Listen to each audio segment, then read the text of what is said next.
Hi, everyone. Thanks for joining our first demo in today's Insights Tech Showcase. Before I hand it on over to Andrew, I just want to remind you about that Q&A box. If you have any questions, drop them there and we'll get to them at the end. But now I will hand it on over to Andrew, who's going to be talking about leveraging behavioral intelligence in panel research. Thank you, Bridget. Hey, everyone. Thanks for taking the time out today to learn a bit about what we're doing here at Qrious and how we can help harness behavioral insights for you. A bit of background on myself. I've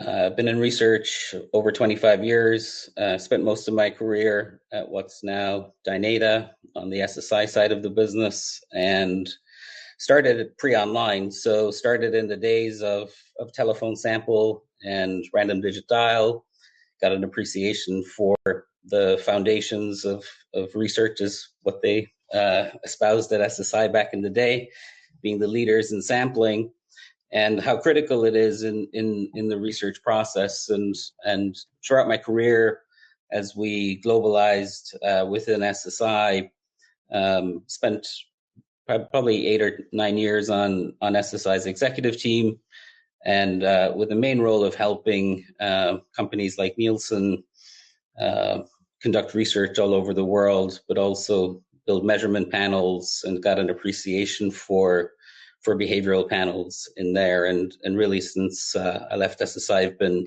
knee deep in data, in fraud, in trying to validate respondents, and it's led me to today to where we're talking about behavioral.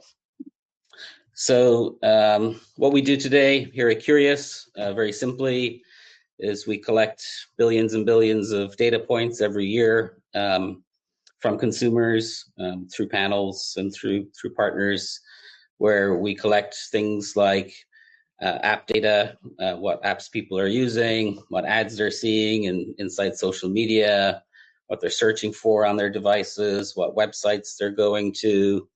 And we help turn that into actionable insights for research agencies, for brands, and for other types of agencies who want to look at ad data and things like that. And the reason we focus completely really on behavioral data is because of the power that it brings. So having that experience at SSI, supporting Nielsen, seeing the power of the Nielsen media panels and Nielsen online and home scan panels in different parts of the world, give a real appreciation that, this say-do gap that exists is real. And the closer you can get to what people are doing, well, that's the truth of what's actually happening. And so you can get rid of recall bias. You can ensure that you're conducting research with real people because you can see who they are through their footprints and what they're doing all of the time. And this longitudinal view of research and behavioral gives you the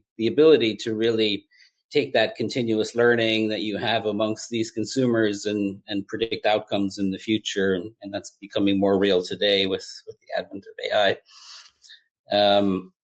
If you look into the bigger, broader market of agencies, the largest of those that exist out there in our world, they're all leveraging and investing in behavioral assets and behavioral panels or data of different kinds to essentially look at what the market is doing.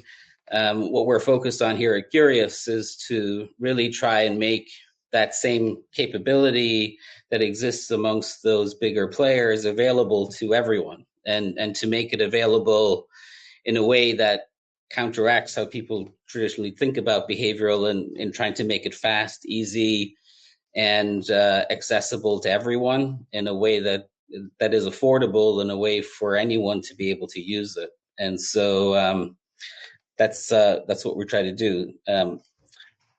Today we'll talk a little bit about how we do that and how we can speed things up and how we can kind of break this myth that behavioral is really complex and behavioral is really hard. I will say that's all true until you can figure out how to really harness the data itself and turn it into something meaningful.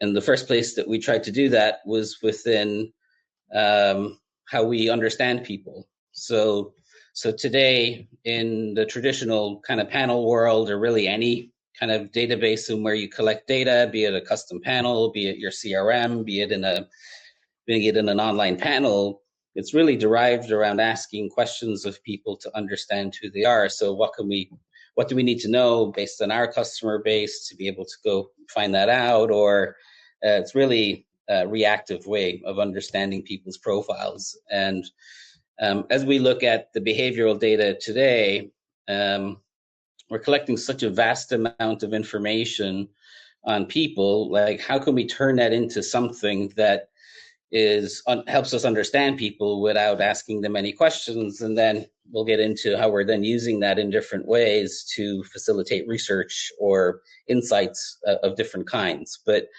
if you just look at the simple fact of like 1,000 users generate about 15 million different touch points that we capture every single month, that's way more than you could ever ask in questions. And so in that sense, we're able to turn that into kind of this always on dynamic profiling that can be basically updated real time every day based on the latest kind of behaviors and activities of these people, and kind of move away from the traditional approach of really just asking people what they're doing. And so if you think of traditional profiling and looking at kind of what's available, this is kind of a view of like a traditional kind of panel. It's also, we designed it in a way so that these are packages that can be appended, for example, to survey data at a respondent level, so that you can know at a device level what this person's doing and how they interact with different categories that might be meaningful for that particular research engagement. And we can customize different packages as well. But this has opened up a whole different world, because it basically, as you can see here, you can append media habits to a group of concept acceptors and understand where you should now be advertising to these people, or you can layer in their kind of media interests and genres and the types of kind of content that they like to consume, or you can get into their social media behaviors and append all of this without asking any questions within a survey sense. And in that view, you can also understand any audience without asking any questions. And it's kind of led us to our own tagline, which we kind of are using throughout conferences and different places, where it's about really evolving with the times and where consumers are going, where they really want to be engaged with much less and ask less questions. But in this case, we want to do it in a way that really not only just doesn't deprecate what a researcher knows about that person, I would say it really enhances it to the point of what people always thought, well, is this even possible? So being able to take any of those 15 million data points on those 1,000 users and append different versions of that to your research or to your understanding of that audience is really powerful. Different products we have kind of leveraging these append type capabilities today. Obviously, we talked about surveys. Think of different types of surveys. So like a segmentation, you can take half your questions out of a segmentation and replace it with some behavioral variables of what people are actually doing on their devices and things like that. Or like I mentioned earlier, taking concept acceptors and being able to profile who they are with up to 30 packages or 500 different variables, or create your own that give meaning to that person in a way that wasn't possible before. We can do that in bite-sized ways through an omnibus, or really take any audience that we can identify behaviorally and overlay all of those variables on someone at one time. The other thing we've done that I think has just changed, it's kind of a really game changer in terms of behavioral, is how fast we can actually take kind of insight needs or research understanding needs and turn that into insight. So be it in a more structured way, like we just talked about through surveys. Sometimes behavioral data is best kind of served visualized, especially in kind of more longitudinal forms, especially if you think about like doing consumer journeys and things like that. And wanted to show some examples of what we're able to do in terms of data, insights from data without asking any questions whatsoever. So what you're looking at here is a one of our kind of behavioral boards that we can custom create for you. Something like this is something from my history in working with some of the bigger research agencies, often takes 2 to 3 months to create. We're doing these in less than a week, often days, depending on how engaged you are in trying to get this done and how complex the ask is. But this is one of our ad lift boards where we give examples of advertising and its effectiveness across different brands. So here you have 50,000 people that saw 43 million ads. We're looking at exactly all the platforms where we're tracking ads, the percentage of time people are engaging with those platforms, the number of times people are engaging with those platforms. So as you can see, 50,000 people opened Facebook 9.6 million times and saw, I think it's like 19 million ads if I play it on here on Facebook. And so huge volumes of data. Again, all of this was done without asking any questions of people whatsoever, just digging straight into the behavioral data and then being able to take it deeper. So look at brand level exposure, looking at different Amazon ads for .com or Amazon themselves, breaking it down into McDonald's, showing 10,000 users, 75,000 ads across different platforms. And then, the key here is being able to break down ad effectiveness without ever asking any questions whatsoever. So here you're looking at those 10,000 ad exposures, and then what percentage of those people in a 2-day period go to a McDonald's app or website or visit a location. And you can see 8%, so 863 people. You can break down what platforms those people came from in those two-day periods based on ad exposures. You can get into the metadata within those ads, look at different offers, different things that are being put in front of folks, and do ad exposure in that sense. And then also see which messaging is providing the greatest lift, or break down any audience, as you can see here, by demographically, so be it exposed or non-exposed, or and then another example, this is just looking at an older audience and looking at 64 plus year olds and their interaction with Medicare over a period of time. So you can see, these 8,000 people in September of 23 did 17,000 Medicare related activities in that time frame. And we can break down and look at what they look like. We can see that spiking as you go into around this time of year last year. See top domains they're using, top search terms, get into full URLs, get into different journeys, where they're going, create specific journeys into things like people that, started at United Healthcare and then ended up at Medicare.gov within 7 days, and vice versa, and really kind of use the longitudinal nature of that data in a very collaborative and custom way with you in any way. And products that kind of leverage that kind of an approach, there are ad products basically. So the one that you just saw, being able to understand the effectiveness of your social media ads, if you have an audience that you advertise and want to get more claims on how effective your audience is in driving traffic to a particular category or a brand, that's also possible with an advisor. And if you look on the brand side, so digging in really into any journeys or seeing any interactions with your brand or competitor brands, that's totally possible within all the behavioral data that's being collected. And as we think about kind of the best approaches to behavioral that we've seen as we've kind of been down this path for the past kind of 4 years or so, what's the best and kind of most successful outcomes that we've seen from work that we've done. So I thought that'd be helpful to share with you in some way. And I think it's all really about collaboration, because there is some level of education that happens around behavioral, how we structure data, how you can use it. But like I mentioned, our key focus is about making that as easy as possible for you to be able to consume and use it as quickly as possible.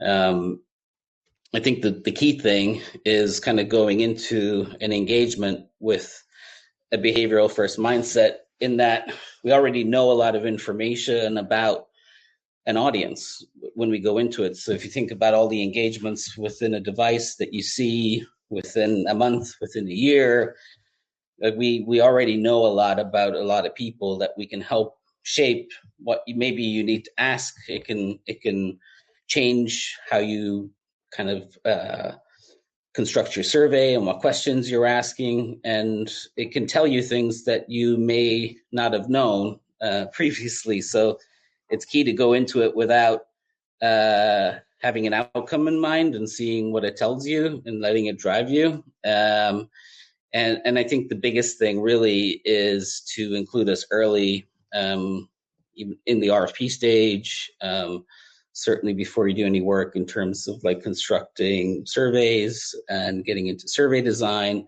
and to see where behavioral can actually help augment the insights and the analysis you and your team can kind of bring to the table. I think that's the key thing. It's just trying to give you the information through the visualized boards that you can take into your own presentations, or to take the kind of more structured binary survey-like behavioral data that we create through the profiling of folks, that allows you to take that data in-house, use it in the way that you would use any traditional survey data, and just layer it into your analysis. And again, know a lot more about the folks that you're doing research with. At a high level, because we get asked this, like we can operate as an insights company for sure. We do a lot of that work today, but we also want to make it accessible for all. So we do operate kind of as a standalone panel company as well, if we want to be used for sampling and you want to run a survey with us, and then have the ability to bring in the behavioral data into your analysis. We see that working really well. We've worked really well with a lot of small to mid-sized research agencies in that sense, where we can have kind of high-level conversations at the early stage of projects and bring kind of our experience into that equation. And like I said, love to collaborate and help, especially kind of push behavioral, because we think it's really the future of where things are going, where you can really take everything you know about someone and use it first before you kind of dig in. And as you think about the world changing with AI, like essentially today we track the behaviors of 100,000 people every day. That's powerful in terms of what it gives you and the ability to interact with that in different ways. So super powerful. If you're interested in creating behavioral data, we do have the ability to do that as well. But thank you for your time. Love some questions if people have any. Yeah, wonderful. Thank you, Andrew. We do have a few questions that are coming in, but before I dive into this, I just want to drop a reminder that if you have any questions, you can pop them in that Q&A box. But to kick things off, can this be done for B2B audiences as well, or is it only for consumers? I think we've done it primarily for consumers today. I have done it previously with B2B audiences. It's just much more difficult because a lot of times devices are owned by companies, not by individuals, and they don't allow certain trackers and different things to be on devices. So we've just generally stayed away from B2B as a rule, and focus completely on consumers. Great, thank you. Is it possible to pop a few questions to respondents during their behavioral tracking on social media channels? Like real time? we don't do real time at this point. Today we load data once a day. Although we collect data real time, we do want to clean it. We do see how they interact with certain social media networks. We do see some of the content that they're consuming, especially video content, and can do journeys or can trigger surveys based on people doing that, but we're not doing that right in the moment at this particular moment in time. Thank you. Can you target specific audiences? Of course, that's the beauty of behavioral. So we target everyone basically based on their behaviors. And so what that means is everything that they do on their device, we can target. So if they open an app, we can target based on that. Every website they go to, we can target based on search. We can target based on products they've shopped and bought on Amazon or Target or Walmart, or what they're watching on those channels. So all of that targeting is kind of also weaved in with the behavioral profiling that we're doing in general. So we also know like your automotive intention or the types of products you buy. So you're like an organic food buyer because of historically how you behave as well. So it's really rich in targeting. It's why I think it's the future of what we're doing, because I think the whole industry is struggling with the amount of questions that it's asking people before they even get to insights, and this gets rid of the need for any of those questions and gives you verified behaviors that you can target on instead. Great, thank you. Does it work even with collaborative apps? Collaborative apps, I don't know exactly what that means. So maybe if that person wants to clarify it in the chat, we can circle back to that question. We can collaborate with other apps. We can put our tech onto other people's apps and collaborate in that way. If they mean like collaborative apps, like, I don't know, like Jira or something like that. Like if they're using that app, we will see that they're using that app for sure on that device. Wonderful. We'll see if they say anything and circle back. But in the meantime, can you identify the recent buyers of some brands or products, Nespresso buyers or Porsche recent buyers, to understand their buying journey? Yes. So we'll be able to see anyone who would have bought, say, Nespresso products within Amazon, Walmart, and Target in-app, if there was some web buying on their site, or within those same channels or other retail channels where we could see actual buying or shopping of Nespresso. We can take them, we can profile them with the same kind of 500 variables that I kind of outlined in the presentation, or we can just take them and their journey and understand how they got there, what other brands they considered along with the Nespresso brand, and, you know, go from shopping to purchase and see who dropped off in between, and can then follow them post-purchase as well to see if they become repeat buyers or if they go and use another brand post-purchase. So yeah, can see quite a lot because of the complete longitudinal nature of what they think about, just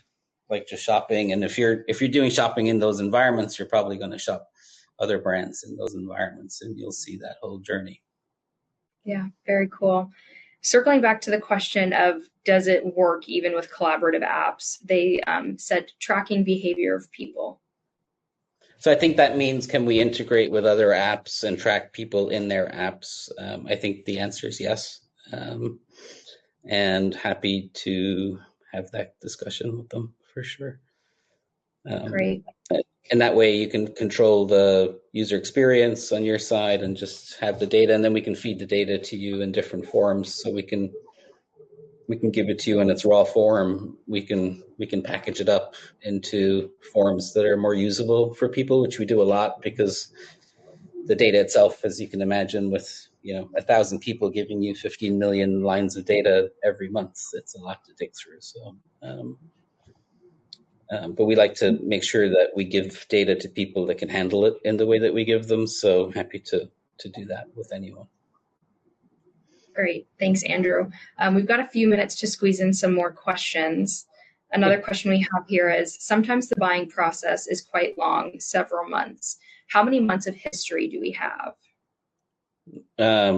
Great question. We've got years of history. So we've looked at journeys for things like, furniture with Wayfair that went back like 12 months, and you're able to see kind of journey and see that whole kind of journey along the way. So yeah, perfect in that sense, because it's hard to tell in a survey, like people don't remember what they did a lot as well. That's part of the issue. And like we've done our own research that the more detailed you get, you're probably only about 5 to 20% right most of the time. And with behaviors, what actually happened, so long as you're tracking it within that device. So I think it's a much cleaner and much better way of really understanding journeys in that sense, because from my understanding, there's not really any journey solutions that don't involve a lot of surveying and a lot of people kind of sitting in a room and spending a lot of time. And at least you can cut out a lot of that maybe discovery phase with like at least understanding the digital journey of a lot of consumers in your category or with your product.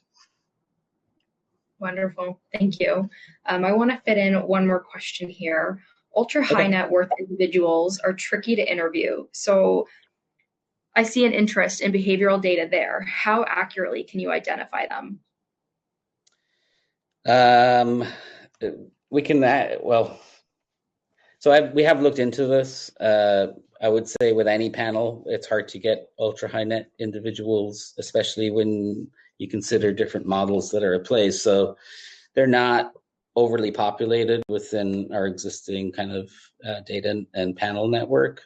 But we have looked into it because we had people that come and said, hey, we want people that bought a certain car, shopped a certain product, shop certain brands. So when people that shop Louis Vuitton or people who shop Tiffany or whatever, like you can see that activity. It's just they're not large in numbers and even harder to get to engage in an actual survey beyond sharing their data to begin with. But not impossible. If you do it on a custom basis and you have an audience, you could like easily onboard an audience and create a custom panel, I think, that way. Very cool. Thanks, Andrew. I lied. I have one more quick question here that I want to squeeze in before we go to the next session. Could you please provide information on the regions and countries that your services or operations cover? Fair question. Good question. So today it's US, but we are expanding globally at the moment. So expect to be in UK in the next certainly 12 months, hopefully 6 months. Same with places like Australia. So moving into other markets pretty fast, which is exciting. But today, the US, we track over 100,000 people kind of on a monthly basis. And that's what we're using for much of our insights today. And we can engage with every single one of those people in research and surveys and different kinds. So. Wonderful. That's really exciting. Well, Andrew, I want to give you a big thank you. And I also want to thank our audience for all the questions. I love seeing good engagement. Just as a reminder, this session will be available to watch back on demand. And if you have any other questions, please make sure that you reach out to Andrew. But with that, Andrew, thank you. And to our attendees, we'll see you over in the next session. Thanks, Bridget. Take care.